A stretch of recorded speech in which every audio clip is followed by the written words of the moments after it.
साथियों, जिन लोगों ने भी एप्लीकेशन से लोन लिया है, ऐसे सभी एप्लीकेशन को बंद किया जा रहा है जो केवल लोन देने का काम करते हैं, इलीगल तरीके से लोन बांटने का काम करते हैं। भारत सरकार ने निर्णय ले लिया है, ऐसे सभी ऐप को बंद किया जाएगा। तो यदि आपने किसी भी एप्लीकेशन से लोन लिया है, अब आपको लोन भरने की जरूरत नहीं है। या तो वो ऐप बंद हो चुका होगा या जल्दी ही बंद होने वाला है।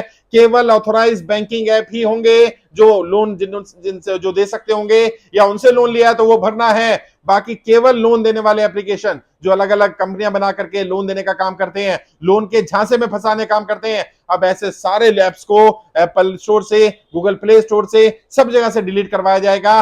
भारत सरकार ने निर्णय ले लिया है, सारे लोन बेस्ड एप्लीकेशन बंद किए जाएंगे, क्योंकि ये लोगों को प्रताड़ित करने का, परेशान करने का, टॉर्चर करने का, बदनाम करने का काम कर रहे हैं।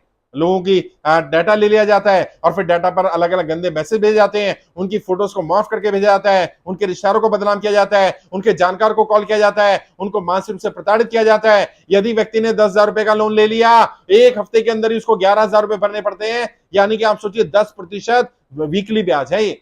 तो मंथली की अगर बात कर लें तो 40% मंथली ब्याज हो गया, जबकि भारत सरकार का आरबीआई की गाइडलाइंस है 2% मंथली से ज्यादा ब्याज कोई नहीं ले सकता है। ये एप्लीकेशन फाइल चार्ज के नाम पर, रजिस्ट्रेशन के नाम पर, आपके प्रोसेसिंग फीस के नाम पर अलग अलग तरीके से पैसा हटने का काम करते हैं। और यदि आपने 10,000 रुपए ले लिया, 11,000 एक हफ्ते बाद जमा भी करा दिया, तो ये क्या करते हैं, ये आपको जाल में फंसाने के लिए अगली बार फिर 15,000 रुपए का लोन आपके अकाउंट में डाल देते हैं और फिर आपसे बोलते हैं कि अब आप 17,000 रुपए वापस करिए।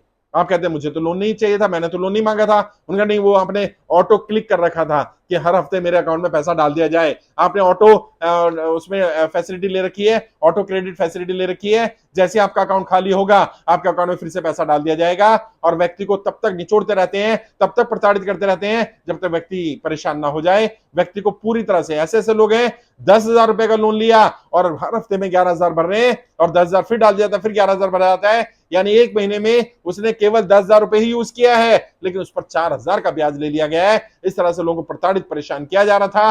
अब ये सारे एप्लीकेशन बंद होने वाले, तो बिल्कुल नहीं घबराना है। कोई एप्लीकेशन वाला आपके साथ बदतमीजी करता है या कोई भी रिकवरी वाला बदतमीजी करता है, कोई कहता है आपके डाटा का मिसयूज कर रहा है या आपके रिश्तेदारों को आपकी फोटोज भेज रहा है, रिश्तेदारों को कॉल कर रहा है, तुरंत उसकी पुलिस में कंप्लेंट करिए। ये सारे अनऑथराइज्ड ऐप हैं, लीगल तरीके से काम कर रहे हैं, ये अलाउड नहीं है। भारत सरकार की सख्त इंस्ट्रक्शन है और अभी तो सरकार ने तय कर लिया है, ऐसे सारे ऐप्स को बंद किया जा रहा है। अगर आप में से किसी ने भी ऐसे किसी ऐप से लोन लिया है तो उसे लोन भरने की जरूरत नहीं है। इनका ऐप का लोन नहीं भी बनेंगे तो अब कोई एक्शन लेने वाले नहीं है, क्योंकि आपका कोलेटरल जमा नहीं है, आपके कोई डॉक्यूमेंट्स नहीं है, कोई साइन नहीं किया गया है। बिल्कुल घबराने की जरूरत नहीं है।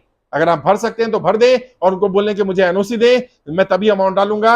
एनओसी आने के बाद अमाउंट डाके क्लियर कर दीजिए। लेकिन अगर नहीं भर पा रहे हैं, दिक्कत आ रही है, परेशानी आ रही है, तो घबराना नहीं है, परेशान नहीं होना। ये आपके खिलाफ कोई एक्शन नहीं ले सकते, क्योंकि ये खुद इलीगल हैं, इलीगल तरीके से काम कर रहे हैं और ऐसे इलीगल तरीके से काम करने वाले सभी ऐप्स को बंद करने का निर्णय अब भारत सरकार ने ले लिया है।